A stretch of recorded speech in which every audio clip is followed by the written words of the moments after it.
What's up mga kaigan? Nandito ako ngayon para ibuko sa inyo ang 5 klaseng lehitimong mga buraot. Kasi napansin ko ngayon ang mga buraot ngayon ay medyo nag-evolve na sila ngayon. Dati ay paganto-ganto lang sila noon. Ngayon, gamit na sila mga iba't ibang formula para hindi mo sila mabuko. Una, the classic buraot. Sila yung mga klase ng mga buraot na dadaanin ka sa simpleng salita at simpleng galaw para hindi ka makatanggi. Uy, pre, pengen naman yan. Gutom na kasi ako eh. Okay. Hashtag buraot. Pangalawa, napakagat ako ng konti. Sila yung mga klase ng buraot na papangakuan ka nakakagat lang sila ng konti. Pero pag naniwala ka, tanga ka. Uy, tol, pakagat naman ako konti lang. Konti lang. Oh, yan. Akala ko ba konti lang? Oo nga, konti lang. Konti lang matitira sa'yo. Pasneya! Kung sa pagkain pa nga lang sinisira na ang pangako sa love life mo pa kaya. Pangatlo, masarap ba yan, pre, buraot? Sila yung mga tipo ng buraot na tatanungin kung masarap ba yung kinakain mo. Kapag tanong nila ay unti-unti na nilang titikman yung kinakain mo. Kaya dapat aware ka, huwag kang gagaya sa taong to.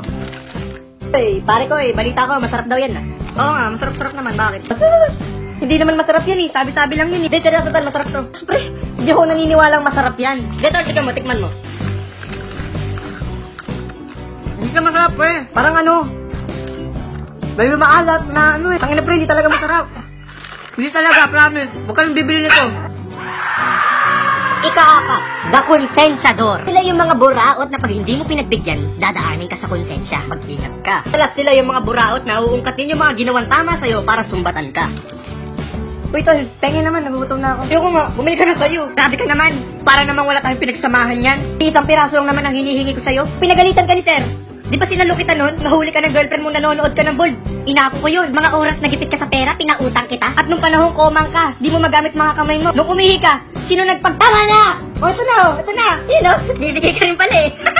Pang-5, itong teknik na to ay palamak sa mga buraot ngayon.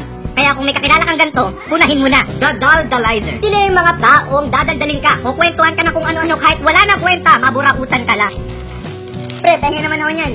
Sige tol, basta lidaran mo ako. Kunti na lang kasi ito eh. Alam mo ba kanina napagalitan ako ng teacher ko? Sinagot ko lang naman ng tama yung tinatanong niya. Sabi niya 1 plus 1. Sinabi ko integration of 32x, ln of u. Naman kasi integration yung sinagot mo eh, 1 plus 1 lang naman. Eh ganun kasi talaga pre. Marami kasing moon sa Jupiter. Moon sa Jupiter? Anong kinalaman nun sa math? Hindi mo kasi alam, hindi mo nagigets. Sa Encantadia kasi may mga brilyanteng hinahanap. Oh, napunta naman sa Encantadia. Anong kinalaman nun sa math at Jupiter? Di kasi sila Goku hinahanap yung Dragon Ball dun sa planet Namek. Kailangan nila makompleto yun para makompleto nila yung Dragon Balls. Ano? Pinagsasabi mo? Dragon Ball? Tingnan mo pre, ganito, explain ko na nga sa'yo. Ay, wala ka na palang pagkain oh. Pili ka muna tapos kukwento ko sa'yo kung bakit ha. O diba henyong galawan? Hindi mo mapapansin ang mga galawan ng mga buraot ngayon. Sasabi talaga nating nag-evolve na sila. Para na silang nambubudol ng kapwa, makakain lang. Kaya kung may tropa kang ganyan, itag mo na ngayon. Sampalin natin yung mga yan. Sa mga buraot dyan, bistado na kayo.